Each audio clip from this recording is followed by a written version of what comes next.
Est-ce que c'est pipeau, pas pipeau? Est-ce que si je demande aux gens tous les matins, es-tu content, choisis ton smiley, est-ce que ça m'apporte une information utile ou est-ce que c'est du n'importe quoi? Une partie des indicateurs, par exemple ceux qui mesurent la performance individuelle, ils sont très problématiques. Et beaucoup de gens en ont conscience qu'ils sont très problématiques. Si c'est une toile qui nous soutient, qui peut nous tenir, voilà, ça va nous rattraper si on tombe, quoi. Ce serait ma définition personnelle de l'impact. Salut les chefs, je suis Sophie Plumer et je vous souhaite la bienvenue dans cette 3e saison du podcast sur le thème de l'impact. Depuis le mois de mars, je pars à la rencontre d'hommes et de femmes qui font bouger les lignes, chaque jour à leur échelle, souvent avec douceur, toujours avec profondeur. Sans tabou, nous parlons de leurs projets, de leurs rêves, de leur rôle de chef, de leurs doutes aussi bien sûr, et de la manière de les dépasser. Tel un mantra, chaque épisode démarre avec la même question. Ça veut dire quoi pour toi avoir un impact positif sur le monde ? Aujourd'hui, je suis très heureuse et très fière de recevoir Laetitia Vito. Laetitia est autrice et conférencière sur le sujet du futur du travail. Et j'ai dévoré ses 2 livres, Du labeur à l'ouvrage et En finir avec la productivité. Et j'avais très envie de vous faire découvrir sa vision du monde.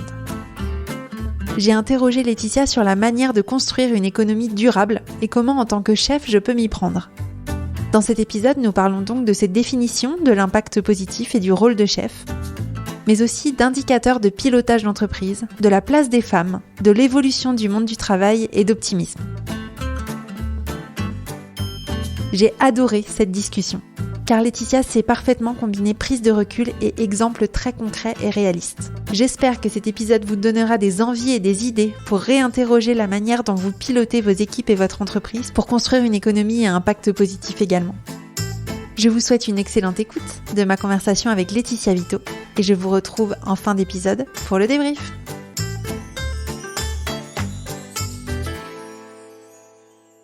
Bonjour Laetitia. Bonjour Sophie. Bienvenue sur Chef. Merci. Laetitia, je suis vraiment ravie de t'accueillir pour cette 3e saison qui a pour thème « Comment avoir un impact positif sur le monde ?» Vaste programme. C'est d'ailleurs ma première question rituelle. Ça veut dire quoi pour toi avoir un impact positif sur le monde ? Alors j'aime bien cette phrase de Patagonia, enfin tu sais cette valeur de Patagonia qui était affichée sur les murs et qui dit cause no unnecessary harm. Et ça peut sembler pas très ambitieux d'avoir pour ambition de ne pas causer de mal, mais en fait je trouve que c'est très important ce unnecessary harm parce que ça te donne un guide sur tout ce que tu fais. Est-ce qu'à un moment, il n'y a pas justement des conséquences négatives ou délétères dans ce que je fais? Et qu'est-ce que je peux faire pour limiter ces conséquences négatives ou délétères? Et je trouve que c'est un bon guide, une première étape sans doute, mais extrêmement importante. Et puis après, si on veut aller plus loin, au-delà de juste ne pas causer de dommages, ce qui est peut-être trop minimaliste comme impact, comme définition de l'impact, moi, au cœur de ma définition, je mets la notion de soin, en fait, dans ma vision de ce que c'est que l'impact. Le fait de soigner, réparer, relier, recycler. Donc, c'est pas apporter quelque chose de nouveau, de supplémentaire, de machin. C'est prendre ce qui est là et le relier. Voilà, j'aime beaucoup la notion des femmes du lien, des gens du lien. Et j'aime bien faire des liens entre les idées, entre les gens, comme si tu construisais, comme construire une toile ou tisser une toile qui nous soutient, qui peut nous tenir, qui fait que ça va nous rattraper si on tombe, quoi. Un filet protecteur. Ce serait ma définition personnelle de l'impact positif. Tisser une toile, des liens, et finalement plus les liens sont forts, plus tu prends soin des liens, plus les liens sont forts et plus il te protège un peu, c'est ce que tu dis. Exactement. Laetitia, je t'ai invitée sur Chef parce que tu décryptes les évolutions du monde du travail. Moi, je suis très sensible à la manière dont tu le fais. Tu m'as personnellement fait prendre conscience du monde dans lequel on vit et tu m'as aussi donné un nouveau regard sur un monde du travail enthousiasmant, notamment à travers tes livres. Donc le premier Du labeur à l'ouvrage et celui que j'ai dévoré l'an dernier sur une plage à Belle-Île, pour te dire, c'était plutôt enthousiasmant aussi comme endroit de lecture. En finir avec la productivité. J'avais vraiment envie de te recevoir sur ce podcast pour que tu éclaires les auditeurs et les auditrices de Chef et que tu puisses partager aussi avec eux et avec elles cette vision du monde du travail. C'est difficile de synthétiser tout ce que tu portes, les idées que tu portes et ta vision. Alors j'ai tenté une question un peu synthèse. Toi, qu'est-ce que tu espères pour le monde du travail de demain, Laetitia ? J'aime bien l'exercice de la synthèse, en fait. Je trouve que c'est un exercice intéressant et il faut finalement beaucoup d'années pour réussir à dire en une phrase ou en 2 phrases ce que tu espères pour le monde du travail de demain. Enfin, ce que j'espère pour le monde du travail de demain. Je vais utiliser les 2 livres que tu as mentionnés pour essayer de jouer à cet exercice de la synthèse. Je pense que le message principal dans Du labeur à l'ouvrage, c'est qu'on a besoin de retourner vers des valeurs de l'artisanat, que sont, la fierté d'un travail bien fait, l'autonomie, la dignité aussi du travail, toutes ces choses-là. On voit que c'est un débat qui s'est énormément posé autour de la contestation de la réforme des retraites. C'est que beaucoup de gens n'ont pas du tout l'impression d'avoir dignité, fierté, autonomie. C'est vraiment souffrance et mon Dieu, 3 années de plus, j'en peux plus. Et donc le message, c'est comment on fait en sorte d'aller du labeur, cette vision de travail pénible, etc., à l'ouvrage, celui qui t'apporte cette fierté, cette dignité d'un travail qui est épanouissant. Voilà, ça c'est en une phrase. Et puis le deuxième livre, en finir avec la productivité, il est proche du labeur à l'ouvrage, mais si je devais le résumer en une phrase, je dirais que, en fait, il y a énormément de travail de soins qui est essentiel, qui nous soutient tous, quand on aide les autres, quand on s'occupe de son foyer, de ses enfants, de sa communauté, etc. Mais tout ça, c'est du travail gratuit. Le fait que ce soit gratuit, c'est pas forcément grave en soi. C'est juste que c'est gratuit pour certains et pas pour d'autres. Et que ça fait qu'on ne valorise pas tout le travail invisible et que beaucoup de gens sont fortement pénalisés. Donc, notamment, beaucoup les femmes sont pénalisées dans cette dichotomie-là entre le travail gratuit et le travail payant. Donc, le message, c'est valoriser le soin qu'on apporte et qui permet le travail productif de tout le monde. Donc plus de dignité, fierté. Ouais, dignité, fierté, tu vois, tout ce que tu mets derrière l'artisan. L'artisan, c'est un travail, c'est l'amour du travail bien fait, c'est du savoir-faire, c'est du savoir-faire qui t'appartient à toi, c'est le fait de réconcilier la tête et les mains, c'est le fait d'être autonome, d'être responsable, d'être créatif et d'en vivre. Donc ça fait beaucoup de choses. Ouais. Et en même temps, quand je t'écoute, ces notions d'artisanat, je te posais la question de qu'espères-tu pour le travail de demain ? On peut avoir un peu l'impression de se dire, c'est ce qu'on vivait, c'est ce que nos grands-parents peut-être vivaient. Est-ce qu'on espère pour demain ce que nos grands-parents vivaient ? En fait, nos grands-parents n'ont pas forcément vécu. On aurait tort d'idéaliser un peu trop le passé parce que ce modèle de l'artisanat, il a toujours été très minoritaire. Et quand tu regardes, récemment, j'ai regardé un documentaire très très intéressant sur la révolte des canuts, ces ouvriers de la soie à Lyon. Qui étaient des artisans avec un niveau de maîtrise incroyable. Ils étaient maîtres de leur outil, ces grandes machines, ces grands métiers à tisser, les métiers jacquard par exemple.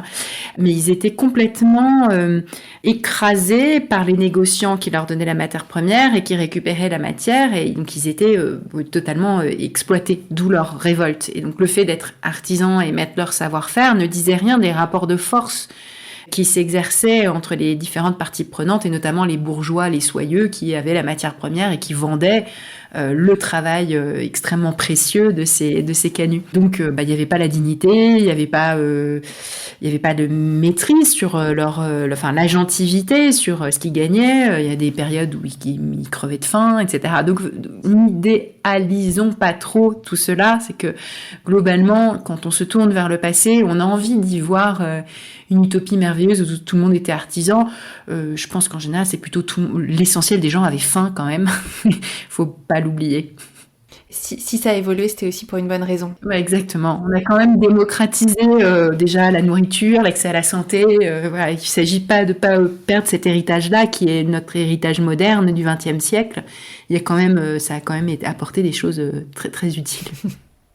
J'aimerais aussi avoir ta vision sur le rôle de chef.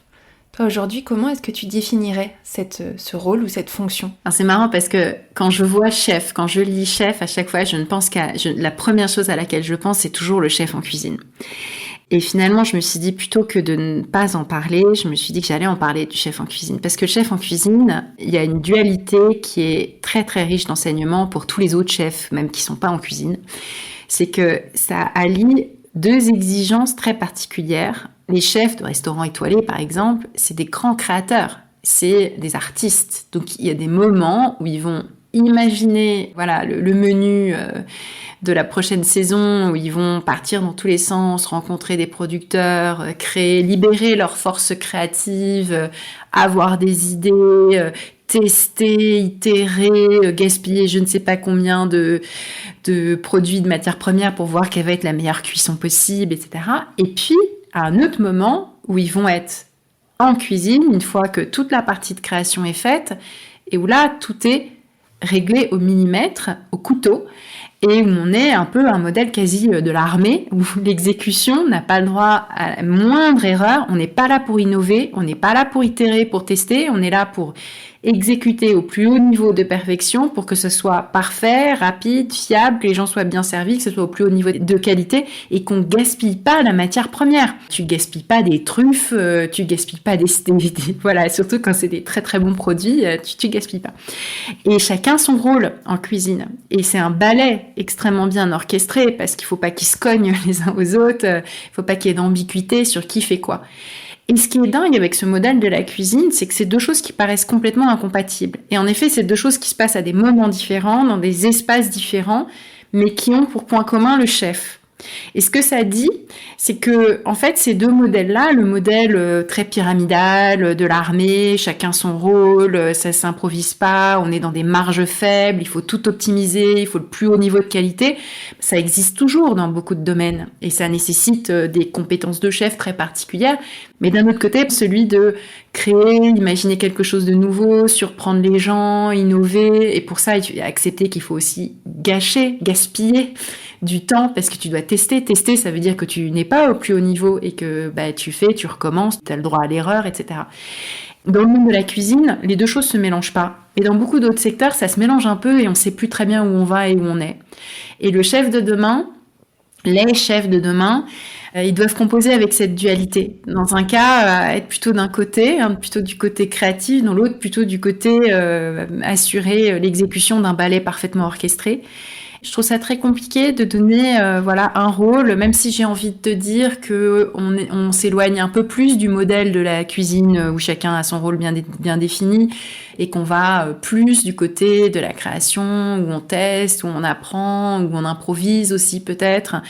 Et que du coup, je suis très inspirée par les définitions du leadership, tu vois, allant dans le sens du servant leadership, tu vois, cette idée du chef leader qui est là pour inspirer les autres, les aider, les soutenir, les soigner, on revient sur le soin, de manière à ce qu'ils puissent être productifs, et puis dans quelque chose qui est beaucoup plus souple aussi, où il n'y a pas de fiche de poste très très claire, on est plus dans l'inspiration que le travail du contremaître qui s'assure que le ballet est bien orchestré. Au final, je ne sais pas t'en donner une définition très claire parce que je trouve qu'elle est plurielle. Et l'image de ratatouille en cuisine, c'est une bonne image pour comprendre les défis de concilier ces deux aspects-là, quoi.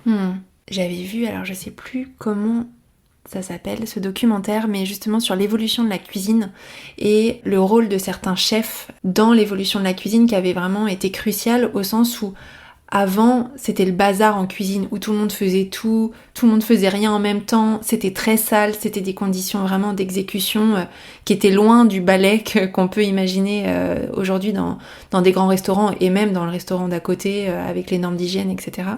Et en fait, il y a quelques grands chefs qui ont eu cette vision en fait, on peut pas faire de la bonne cuisine, du bon, du beau aussi, dans des conditions où il n'y a pas de dignité justement des cuisiniers.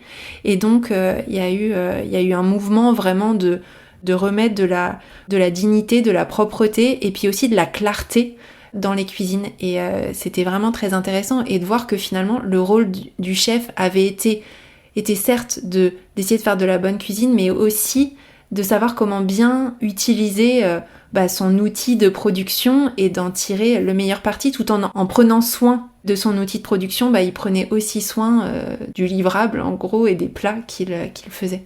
C'est intéressant ce que tu dis, parce qu'en fait, tu parles aussi de l'outil de production, mais pas forcément tellement de ceux qui l'utilisent. Et aujourd'hui, il y a quand même une crise en cuisine qui est celle du fait que les gens n'acceptent plus qu'on leur crie dessus à longueur de service. Et il y a toute une série de scandales de chefs qui sont accusés de harcèlement, alors que c'est le modèle de fonctionnement qui était dominant en cuisine. Et donc, c'est vrai qu'on a nettoyé les cuisines, mais on est resté dans un modèle très strict, je hurle pour que ça aille vite et je prends pas soin justement des individus. Alors oui, je leur hurle dessus pour qu'ils prennent soin de leur outil de travail, donc c'est nickel.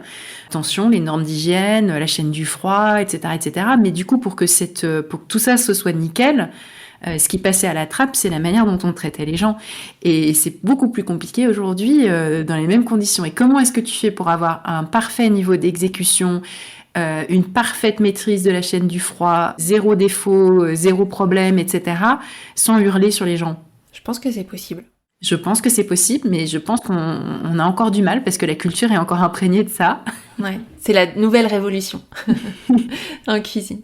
Alors justement, comment est-ce que tu vois l'évolution du rôle de chef pour aller vers un peu l'image, les valeurs que tu défends pour le monde du travail de demain? On parlait de la dignité, de la fierté, du soin, de la place des femmes aussi et de la valorisation d'une part du travail gratuit des femmes qu'on verra peut-être un peu plus tard dans l'épisode, mais qui est quand même, que tu as un peu mentionné et qui est très très présent dans En finir avec la productivité. Mais tu as tout à fait raison de parler des femmes parce que je pense que c'est notamment elles, mais pas en tant que femmes, mais parce qu'elles étaient peu présentes et que du coup ça se diversifie, qui contribuent à beaucoup transformer l'image qu'on se fait d'un chef, d'une chef, dans ce sens justement d'un style de leadership qui met plus d'accent sur les besoins des gens, de l'équipe, sur l'idée de les servir, voilà, plutôt que d'être servi par eux. Donc quand même une sorte de... On quitte un peu une vision très monarchique pour être beaucoup plus... une vision un peu monarchique qui se concentrait quand même beaucoup sur le pouvoir, sur le contrôle, etc., pour aller vers un leader qui soutient, qui guide, qui inspire, qui fait en sorte de tout mettre à disposition pour que les gens atteignent leur plein potentiel, en fait. Donc voilà, donc cette idée de service, ça nous ramène du côté du support et des fameuses fonctions support. Ce qui est marrant parce que les fonctions support, évidemment, c'est très féminin, c'est très invisible, c'est pas forcément très valorisé. Et on parle jamais du management en termes de fonctions support, en fait. Enfin, assez peu. On voit le management comme étant au sommet, le support, on support, et puis au milieu, il y a les gens qui travaillent. Et en fait, je pense qu'il faudrait opérer ce renversement de mettre le management comme le premier des supports, en fait. Ça renverse beaucoup de choses dans la définition du leadership et de ce que c'est que d'être chef. D'ailleurs, du coup, est-ce que le mot chef peut être décliné comme chef support? C'est une question que peut-être j'ai envie de te poser à toi, d'ailleurs. Est-ce que c'est compatible? Ouais, moi, ma vision du rôle de chef, c'est... toi, tu parlais du chef de cuisine, moi, je parle du chef indien. Pour moi, un chef indien, alors bon, je suis jamais allée dans des tribus indiennes ou autres, mais un peu l'image peut-être d'Épinal qu'on peut en avoir, mais c'est le garant ou la garante de l'harmonie d'une tribu, d'une équipe, et la personne qui sait avoir une vision globale et en même temps qui sait une vision globale du fonctionnement de sa tribu et en même temps bien connaître et avoir des liens privilégiés avec chacun des membres de sa tribu, laisser faire et en même temps avoir parfois une capacité à agir ou à intervenir avec douceur, mais quand même certaine efficacité quand il y a des choses qui vont à l'encontre de cette harmonie. Aussi une vision d'un ou d'une chef qui à la fois ouvre la tribu sur l'extérieur et en même temps la protège. Voilà. Donc pour moi, ce que tu dis, pour moi le chef est déjà quelque chose de très en support et au service en fait de sa tribu et de l'harmonie de sa tribu. Donc bien sûr, chef support pour moi c'est dans la définition, dans ma définition en tout cas. Et c'est génial parce qu'une grande partie de ce que tu décris sur le chef indien, garant de l'harmonie du groupe, c'est finalement des missions d'un certain nombre des services supports. Garant de l'harmonie, du bon fonctionnement de l'ensemble, parfois aussi s'assurer que chacun des liens, des individus est bien pris en compte. Idéalement, c'est comme ça que ça devrait être. Alors peut-être que j'étais responsable RH, tu vois, j'ai peut-être cette vision du leadership imprégnée de ça. Exactement. Laetitia, j'aimerais aussi avoir ton avis. J'aime bien sur Chef à la fois avoir des éléments un peu d'inspiration, un peu de théorie, puis parfois revenir un peu dans la vraie vie, dans la pratique, et te faire réagir peut-être sur un cas d'usage. Aujourd'hui, quand j'échange avec beaucoup d'entreprises, des grandes, des petites, même des toutes petites, des startups en devenir, je vois la première difficulté que je perçois chez les leaders, c'est la capacité à sortir des critères de réussite dans lesquels ils ont évolué et aussi qu'on leur demande d'atteindre les banques, les fonds d'investissement, etc. On leur demande de piloter la rentabilité, le chiffre d'affaires, le turnover, quand je parle notamment à des RH ou des dirigeants. Moi, j'ai beaucoup aimé ton livre « En finir avec la productivité » avec le sous-titre « Critique féministe d'une notion phare de l'économie et du travail ». Parce que tu nous expliques à travers ce livre comment les indicateurs d'aujourd'hui ont été créés, avec quel biais aussi ils ont été créés, et tu nous ouvres sur peut-être d'autres manières de piloter nos activités business et économiques. Aujourd'hui, toi, si tu étais une chef d'entreprise, peut-être une chef d'entreprise, tu vois, d'une entreprise autour de, je sais pas, 200 personnes, 200-300 personnes, une belle PME, peut-être dans le secteur industriel, quels indicateurs tu suivrais et comment est-ce que tu mesurais l'impact de ton entreprise ? C'est une question qui est très très compliquée à laquelle j'ai pas une réponse parce que à partir du moment où tu as un indicateur, tu finis toujours par l'instrumentaliser, par le manipuler. Un exemple très concret, tu sais que l'index d'égalité qui a été mis en place il y a quelques années maintenant, qui comprend tous ces critères pour mesurer les écarts entre les hommes et les femmes, et cet indicateur, cet index qui mêle plusieurs indicateurs, il a été fait de telle sorte que finalement toutes les entreprises ont des bonnes notes. Et toutes les entreprises ont des bonnes notes parce qu'elles ont appris à le manipuler. Et notamment, alors d'abord parce qu'il y a des questions qu'on ne pose pas. Dans l'index d'égalité, on regarde par exemple les 10 plus hauts salaires. Et 10 plus hauts salaires, c'est 10 personnes, ça se change assez vite, c'est pas très dur en fait. C'est pas très dur. Ça regarde pas combien de femmes parmi le temps partiel dans l'entreprise. Ça ne regarde pas combien de femmes parmi les salaires les plus bas ou des choses comme ça. Et l'un des critères, c'est est-ce que les femmes sont augmentées à leur retour de congé maternité par exemple. Or, très facile, tu mets en place de manière automatique une augmentation de 10 € au retour du congé maternité et la case est cochée.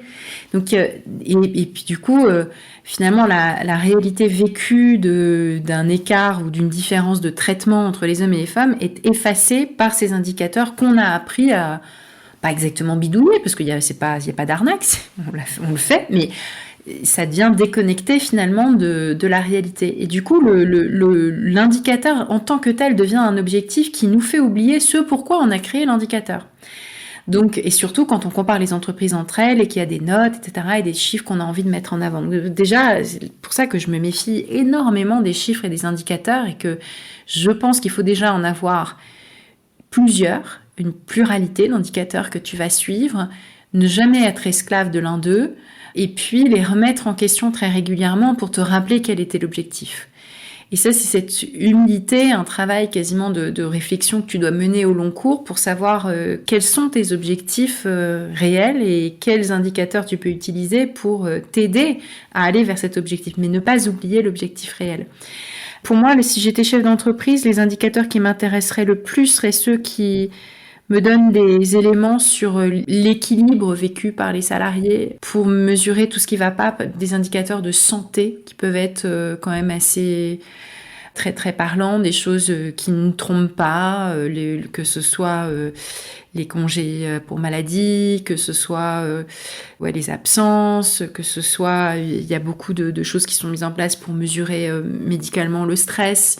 Alors le stress ponctuel, c'est très bien, c'est normal d'avoir du stress au travail, mais si à un moment tu fais des tests à plusieurs reprises, à plusieurs moments, et il y a des personnes qui sont constamment complètement au-dessus de la moyenne, tu sais que tu peux agir avant que ces personnes tombent en burn-out, avant qu'il y ait des problèmes. Donc ça fait partie des indicateurs qui seraient importants pour moi, de même que tout ce qui relève du bien-être d'une équipe. Parce que plutôt que d'avoir des indicateurs qui mesurent individuellement la performance, de suivre la performance d'une équipe. Parce que ça veut dire que l'information circule bien, qu'on travaille bien collectivement, qu'on travaille ensemble, qu'on se donne des objectifs qui sont partagés dans l'équipe et qu'on se soutient. Parce que l'incitation, quand tes objectifs sont des objectifs d'équipe, l'incitation est à faire tout pour passer le relais le mieux possible quand c'est nécessaire, pour partager l'information, plutôt que de jouer des coudes pour essayer d'être mieux que le voisin et éventuellement, dans certains cas, de cacher l'information parce que ton collègue est aussi ton concurrent. Aujourd'hui, dans les entreprises, il y a souvent une dissonance cognitive entre des indicateurs qui restent très individuels et des discours sur le collectif qui ne sont pas suivis d'incitation et de mesures incarnées par les indicateurs. Donc désolée, j'ai pas 3 indicateurs très précis à te donner parce que il faudrait que j'en sache plus sur mon entreprise en question. mais tout ça pour te dire que oui, je pense que j'y passerai beaucoup de temps et que j'aurais pas de vérité à asséner sur les indicateurs. D'ailleurs, je vois que beaucoup d'entreprises se posent des questions très fines et très justes et sont beaucoup en fait, dans le doute de savoir quelles données tu collectes, comment tu les collectes, est-ce que c'est pipeau, pas pipeau, est-ce que si je demande aux gens tous les matins, es-tu content, choisis ton smiley, est-ce que ça m'apporte une information utile ou est-ce que c'est du n'importe quoi et je vois qu'il y a beaucoup d'humilité par rapport à ça, souvent sur le terrain, de gens qui en fait ont une réflexion déjà assez aboutie sur la manière de mesurer la performance collective versus individuelle, le bien-être, etc. Et puis face à la montagne de bullshit qui existe sur le sujet, je pense que beaucoup de gens sont conscients qu'il faut faire mieux, quoi. Il y a parfois une difficulté que j'ai, alors en tant que média, que podcasteuse, c'est de voir ce qui est affiché des entreprises, tu vois, avec parfois des labels, avec des discours et des discours qui semblent soutenus par des choses assez tangibles. Et après, quand je creuse, ou quand je rencontre des gens qui vivent, qui sont des collaborateurs de ces entreprises, qui me dépeignent la vraie vie, eux en tout cas la manière dont ils vivent cette réalité. Et en fait, je me rends compte que parfois, avec, on va dire, un même, je reprends le mot indicateur, mais en tout cas une même réalité, en fonction de comment tu la vis et d'où est-ce que tu es dans l'entreprise, tu peux vraiment bien la vivre et avoir l'impression que c'est vertueux, que c'est sain, etc. Ou alors avoir l'impression que en fait non, ça te gâche la vie. Donc ça, forcément, on n'a pas tous les mêmes personnalités, les mêmes sensibilités, on n'a pas tous les mêmes besoins dans nos vies, etc. Mais ce que je trouve aussi parfois difficile, c'est ça, c'est de se dire, en fait, en tant que chef et chef d'entreprise, je peux me dire, est-ce que je fais des choses, ça peut être très bien vécu par certains et beaucoup moins par d'autres. Et donc comment je choisis aussi les bons indicateurs parfois pour mobiliser mes troupes et essayer d'avoir un impact positif, le plus positif possible sur l'équipe et en tout cas ne pas faire trop de mal à ceux qui comprendraient moins là où je cherche à aller. T'en penses quoi de ça ? Est-ce que je trouve que ça peut être une vraie difficulté pour les leaders aujourd'hui ? Mais je suis d'accord qu'il y a souvent de la dissonance cognitive et que là aussi, il faut ramener aux choses plus basiques, c'est-à-dire demander aux gens, demander à tes équipes, les consulter sur tous les points, mais les consulter de manière qualitative, encore une fois, pas uniquement avec une application qui leur permet de cliquer sur l'emoji qui leur dit leur bien-être aujourd'hui, mais des entretiens qualitatifs avec les uns et les autres qui te permettent de vraiment sonder sur le terrain ce qui se passe. Et c'est un peu le chef anthropologue aussi, hein. Le chef anthropologue qui va sur le terrain, qui mène l'enquête, qui écoute, qui est à l'écoute, qui collecte des données de manière vraiment plurielle et multiple. Je pense qu'on devrait se former en tant que chef aux bases de la manière de mener des entretiens en sociologie ou en psychologie. Tu vois, il y avait tout cet apport des sciences humaines. Pour être un bon chef anthropologue, il faut savoir sonder, il faut savoir comprendre aussi les évolutions culturelles, sociales dans ton équipe. Est-ce qu'on devrait pas plus se former là-dessus, faire des sciences humaines et puis notamment tout cet appareil méthodologique, de savoir comment tu poses des bonnes questions, savoir que la manière dont tu poses des questions, ça influence tes réponses, que Ça, on le sait, hein, quand on a travaillé dans un institut de sondage ou des choses comme ça, on sait très bien que tu changes 3 mots d'une question, le résultat n'est pas le même. Ce qui nous ramène encore une fois au fait d'être très très précautionneux avec les chiffres qui circulent, parce que voilà, c'est toujours biaisé et c'est pas inintéressant, mais c'est vraiment à prendre avec des pincettes et avec mille autres données qui prennent d'autres formes qu'un chiffre ou un pourcentage. Ouais, complètement. J'aimerais aussi continuer à t'entendre sur la place des femmes dans le monde du travail de demain. Moi, je me rends aussi compte que même dans des entreprises qu'on va qualifier vraiment de saines, enfin en tout cas de contexte professionnel sain, des entreprises qui font attention aux femmes, à la place des femmes, à la mixité, etc. Même ça reste un challenge pour les femmes d'atteindre et surtout de rester dans des postes à responsabilité. Dans quelle mesure aujourd'hui les chefs d'entreprise peuvent et doivent agir pour rendre leur entreprise plus vivable et plus vivable dans la durée pour les femmes et de manière plus générale pour celles et ceux qui ont envie de sortir un peu des schémas traditionnels des fonctionnements des entreprises un peu hiérarchiques, etc.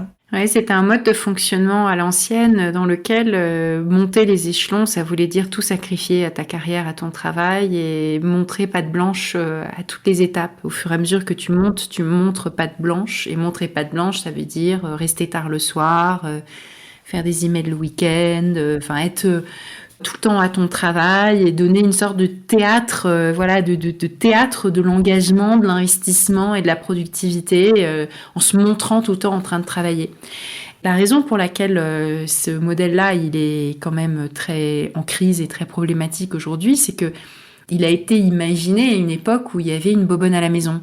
Je schématise avec cette expression un poil provoque parce que c'était moins simple que ça, mais il y avait souvent, c'était quasiment que des hommes qui étaient en position de chef, ou en position de monter les échelons de la hiérarchie des organisations, en tout cas au milieu du XXe siècle jusqu'à presque la fin du XXe. Et il y avait, c'était possible, ce surinvestissement dans le travail parce que quelqu'un d'autre s'occupait de tout le reste.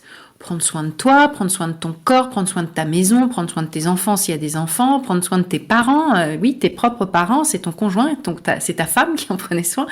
Puis tout ce qui, que ce soit te nourrir, que ce soit s'assurer que tu as toujours des liens sociaux avec les voisins, les collègues, etc. Tous ces tâches de organiser des dîners, préparer les vacances, s'occuper de la logistique de tout, Et ça tenait pour ça. Ça tenait parce que tes besoins sociaux, psychologiques, physiologiques, physiques, etc., étaient assurés, étaient reproduits par quelqu'un d'autre qui, pour les chefs, plus souvent était à domicile officiellement pas active, ou bien quelqu'un à temps partiel qui consacre quand même plus de temps, ou quelqu'un dont la carrière est numéro 2 et qui mettra toujours les besoins de la carrière numéro 1 au premier plan pour assurer justement la reproduction des besoins de cette personne. Et ce modèle-là, même s'il est encore assez dominant, en tout cas sur carrière 1, carrière 2 dans les couples hétérosexuels, ça reste quand même assez dominant, mais c'est un modèle qui ne tient plus pour plein de raisons. D'abord parce qu'il y a beaucoup de gens qui sont tout seuls, beaucoup plus de gens qui sont tout seuls, qui sont pas en couple et qui doivent assurer tout seuls leurs besoins dans toutes les dimensions, c'est-à-dire se reposer, se soigner, se manger, s'occuper de leur foyer, faire leurs courses, manger, et s'occuper aussi de leurs besoins sociaux, les liens avec leur famille, avec leurs amis, etc. Et il n'y a personne d'autre pour faire le job. Ça, c'est ceux qui sont tout seuls. Et il y en a de plus en plus. Quand tu regardes l'ensemble des foyers, la taille moyenne des foyers n'a cessé de se réduire au fil des décennies. Le nombre de gens qui vivent seuls aujourd'hui est considérable. Et puis le nombre de gens qui ne sont pas en couple est extrêmement important. Ensuite, tu as des couples de formes différentes, des couples de même sexe, des couples qui vivent séparément, des couples qui se séparent, bref, toutes sortes de familles, des familles recomposées, etc., etc. Si bien que ce modèle-là, on voit qu'il fonctionne plus. Et ça a des conséquences très concrètes sur le travail et sur la définition de la réussite et sur le modèle du chef, parce que en gros, il y a de moins en moins de gens qui peuvent absolument tout sacrifier en supposant que quelqu'un d'autre s'occupe de tout le reste. Parce que on n'est pas si nombreux. Du coup, le vivier des gens qui potentiellement peuvent fonctionner sur ce modèle-là se réduit comme peau de chagrin. Et ça craque à un moment. Et pour beaucoup de femmes, ça craque parce que les besoins d'à côté finissent par prendre le dessus, et le fait de tout gérer en même temps est absolument impossible. Ça n'a pas été pensé pour, ça n'a pas été fait pour. Donc il est temps qu'on repense le travail en tant que chef, en tant que salarié et en tant que personne aspirant à devenir chef, sur un modèle qui permet d'être tenable, y compris quand on n'a personne pour s'occuper de tout le reste à côté et pour nous soutenir. Est-ce que c'est possible de repenser ce modèle sans aller mettre à des coups de canif dans les indicateurs de productivité et de rentabilité qui régissent encore, mine de rien, le monde d'aujourd'hui? On vit une période de transition et de dissonance cognitive. Tu as bien souligné toutes les dissonances cognitives qui existent. Et en effet, une partie des indicateurs, par exemple ceux qui mesurent la performance individuelle, ils sont très problématiques. Et beaucoup de gens en ont conscience qu'ils sont très problématiques parce qu'ils ne comptent pas un certain nombre de choses. Donc, tu as des écarts entre personnes d'une même équipe en termes de performance. Quelqu'un qui a fait des tâches pour le collectif est pénalisé dans le fait de ne pas atteindre ses objectifs individuels parce que a passé plus de temps à faire des choses pour le groupe. Si tu as passé du temps à faire quand t'es pas RH, tu as passé des temps à faire des tâches RH pour le groupe, à regarder des CV, à faire passer des entretiens ou à préparer, le séminaire de la rentrée pour les équipes avec l'équipe RH, tu as fait des trucs pour le groupe. Et du coup, ça te prend du temps. Et le temps que tu passes à faire des choses pour le groupe, tu ne peux pas atteindre tes objectifs individuels. Or, ces tâches pour le collectif, elles sont nécessaires, elles assurent l'harmonie du groupe dans ce chef indien, elles sont indispensables. Mais donc, si ça rentre en contradiction avec la poursuite de tes objectifs, par exemple commerciaux, etc., si on dit que tu vois, t'as pas atteint le nombre d'heures facturées quand tu vends tes heures, comme les avocats, les consultants, etc. Et que à côté, on t'a demandé de participer à des tâches pour le collectif et puis de préparer le séminaire de septembre pour toute l'équipe. Il y a un truc qui va pas, qui est vraiment problématique. Et ce qui est fou, c'est que même quand tout le monde a l'air d'être logé à la même enseigne, les indicateurs de mesure de la performance fonctionnent pas tout à fait bien et ont des gros angles morts. Par exemple, dans les équipes commerciales, bien sûr qu'il y a des bons vendeurs et des mauvais vendeurs. C'est vrai, il y a des gens plus talentueux que d'autres en la matière. Mais le chiffre d'affaires que tu vas faire dépend pas uniquement de ton talent. Ça dépend des dossiers qu'on t'a donnés, des grands comptes, du moment où tu es arrivé dans l'équipe, qui est-ce qu'on t'a filé. Et quand tu viens d'arriver, que tu es jeune, que tu es une femme, etc., et qu'on te file tous les clients chiants, tous ceux qui chipotent, tous ceux qui disent oui mais non mais peut-être, à qui il faut envoyer 50 mails, etc., t'es pas à égalité parce que le travail qu'on t'a donné, la matière qu'on t'a donnée n'est pas la même. Et là aussi, l'indicateur qui a l'air d'être indiscutable, le chiffre d'affaires par individu, il l'est pas du tout parce qu'on n'a pas les mêmes charges de travail. Sans compter toutes les petites tâches du quotidien, et même les petites corvées de la vie du travail qui sont réparties de manière souvent inégalitaire, un peu comme à la maison finalement. Et donc du coup, le rôle de chef, pour faire un peu évoluer ça, c'est quoi? C'est déjà de prendre conscience des différences, de prendre conscience et d'être attentif aux conditions de travail des uns et des autres en fait. Et de pas calquer le modèle qu'on connaît d'avant, de présentéisme, de tout ça, et s'ouvrir l'esprit déjà. Déjà une bonne dose d'esprit critique par rapport aux indicateurs. Si tu as un indicateur et que tu vois qu'il y a une énorme différence entre les hommes et les femmes, tu peux peut-être te dire qu'il y a un anguille sous roche. Il y a peut-être un souci. Non, ce n'est pas vrai, les femmes sont pas toutes plus nulles que les hommes. Donc s'il y a un indicateur qui montre que c'est qu'il y a un petit problème, si tu as des gros écarts d'une équipe à l'autre sur un certain nombre d'indicateurs, gardez un gros esprit critique et puis ton œil d'anthropologue pour savoir les analyser. Après, c'est un gros chantier dont moi je suis assez convaincue qu'il est essentiel de répertorier justement toutes ces tâches non valorisées qui peuvent pénaliser les gens dans la poursuite de leurs objectifs individuels et ou arrêter avec les objectifs individuels et les mesures individuelles de la performance. Parce que un membre d'une équipe, si ce membre de l'équipe ne fonctionne pas, en fait, tout le monde te le dira, t'en auras le retour. T'as pas besoin d'avoir des indicateurs individuels pour savoir qu'il y a un passager clandestin. parce qu'on me rétorque toujours le problème des passagers clandestins. C'est-à-dire les gens qui foutent rien dans l'équipe et qui, du coup, parce qu'il n'y a plus de performance individuelle, de mesure individuelle, vont pouvoir se la couler douce. Non, ça marche pas comme ça parce que tu es responsable vis-à-vis des membres de ton équipe. Et pour qu'ils acceptent de faire le taf à ta place parce que tu as un problème à la maison ou je ne sais quoi, c'est qu'ils savent que tu vas leur rendre l'appareil la semaine d'après, le mois d'après. C'est qu'il y a une relation de confiance qui vous lie et qui fait que ça peut fonctionner. Si c'est un vrai passager clandestin qui plus est avec un comportement toxique, etc., ça passera pas. L'information va remonter d'une manière ou d'une autre. Donc, a-t-on vraiment besoin d'avoir toujours ces indicateurs très individualistes, individualisés, qui causent des externalités négatives, alors qu'on devrait créer des incitations en tant que chef pour que l'équipe fonctionne bien de manière collective, pour qu'elle s'entraide, pour que justement quelqu'un prenne la place de quelqu'un d'autre quand t'es pas en forme ou que t'es malade, qu'il y ait quelqu'un qui assure quand t'es pas là. Et pour ça, il faut des relations de confiance hyper fortes et il faut être sûr de marcher dans la même direction. Ouais, c'est sûr. On revient à la notion de renforcer les liens, en fait. Et le soin. Tu disais aussi tout à l'heure, ouais. J'ai 2 dernières questions pour toi, Laetitia. Toujours un peu sur le volet féministe. On vit quand même dans une époque où on a des avancées historiques pour le droit des femmes et en même temps des reculades aussi historiques. Simone de Beauvoir disait « Personne n'est plus arrogant envers les femmes et agressif et méprisant qu'un homme inquiet pour sa virilité. » Parfois, j'aurais aussi envie de rajouter « et pour son poste de dirigeant ». Qu'aimerais-tu dire à ceux qui se sentent menacés ? En général, le fait d'être chef, si c'est vu comme le sommet de la pyramide, c'est vu comme il n'y a pas assez de place pour tout le monde et donc c'est un jeu à somme nulle. C'est-à-dire le nombre de PDG du CAC 40, il y en a un nombre qui ne change pas, qui est limité. Et si tu mets plus de femmes, ça veut dire moins d'hommes PDG du CAC 40. Et ça, cette espèce de vision du jeu à somme nulle, elle est très imprégnée par le côté très pyramidal, il y en a de moins en moins, plus tu montes dans la hiérarchie. Si tu changes de vision et que tu vois le leadership support, enfin voilà, les chefs indiens, d'un coup, tu te dis que c'est pas un jeu à somme nulle puisque ce qui se joue, c'est les interactions, c'est le filet, ce filet protecteur dont tout le monde bénéficie. Donc, en renforçant ces liens, le fait d'être bien ensemble, tout le monde en profite. Pourquoi les hommes adorent-ils travailler dans des groupes plus féminins ? Ce qui est pas vrai de l'inverse d'ailleurs. Parce qu'ils se sentent bien.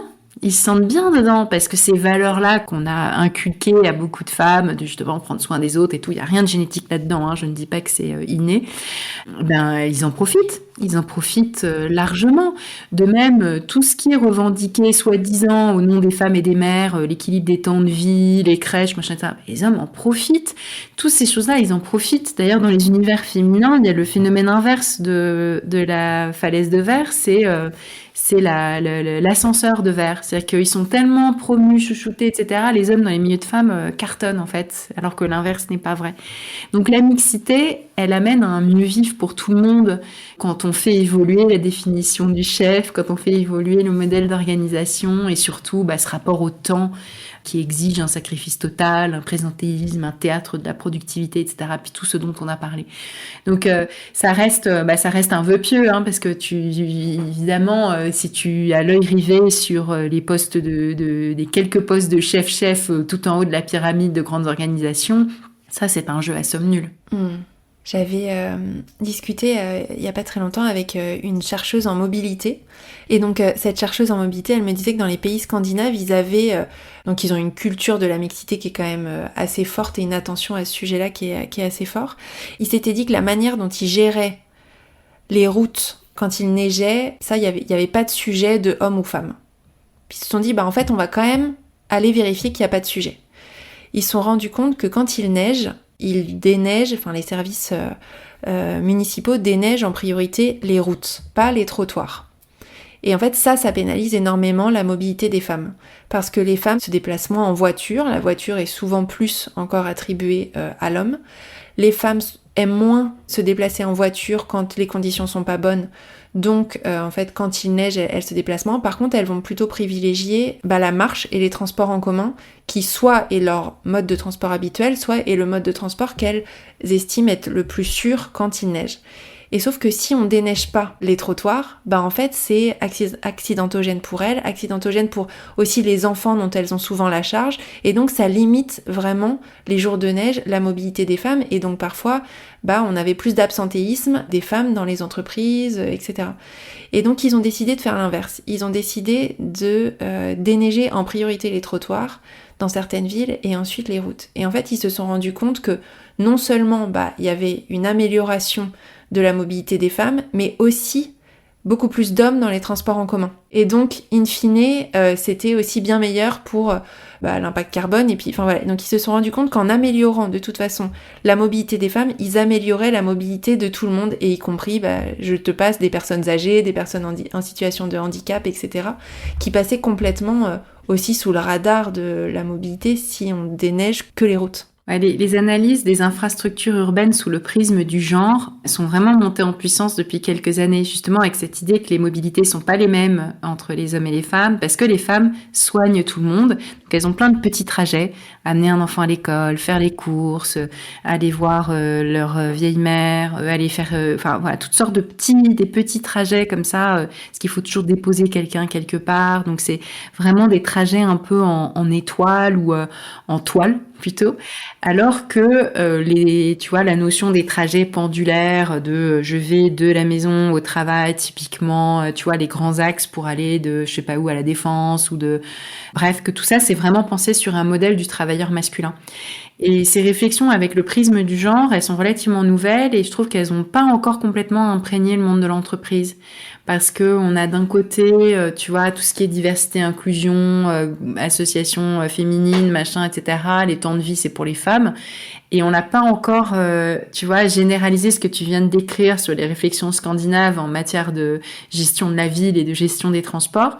Alors que tout l'arsenal conceptuel, intellectuel, il est déjà là, parce que les urbanistes, il y a une géographie, ça existe, la géographie féministe et l'urbanisme féministe et l'architecture féministe, et il n'existe pas encore complètement d'organisation du travail féministe au sens qui analyse avec le prisme du genre, pas qui est pour les femmes, qui est pour tout le monde, qui analyse avec le prisme du genre. Exactement. Ma dernière question pour toi, Laetitia. Qu'est-ce que tu aimerais dire à celles et ceux qui construisent le monde de demain, qui sont pleins d'optimisme, comme moi, mais qui doutent parfois de leur impact ? Continue d'être optimiste, parce que c'est un moteur et qu'on vit mieux, et que quand on vit mieux et qu'on est mieux, on est beaucoup plus armé pour aider les autres, pour les soigner et pour avoir un impact positif. Donc non, ça marchera pas à chaque fois, mais le fait d'être bien, ça aide à mieux s'occuper des autres. Donc prendre soin de soi aussi. En tant que chef. Prendre soin de soi aussi. Pas forcément en premier, mais avec les autres. Merci beaucoup Laetitia pour notre échange. Merci Sophie. Alors qu'avez-vous retenu de ma conversation avec Laetitia Vito ?